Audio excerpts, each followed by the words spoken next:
What if I told you that hanging just a simple cinnamon stick on a branch could change the way your garden grows? It may sound unbelievable, but nature often hides its secrets in the smallest details.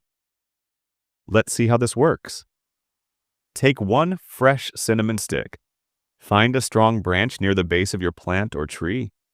Use a piece of natural thread or garden twine to tie the cinnamon stick securely, letting it dangle freely in the air. The gentle sway of the branch will slowly release the cinnamon's natural aroma. This scent acts like a shield, helping keep away unwanted insects while protecting your plants from harmful fungi. At the same time, the subtle presence of cinnamon in your garden's air improves the soil surroundings by discouraging mold growth and creating a cleaner environment for roots to thrive. The beauty of this method is its simplicity.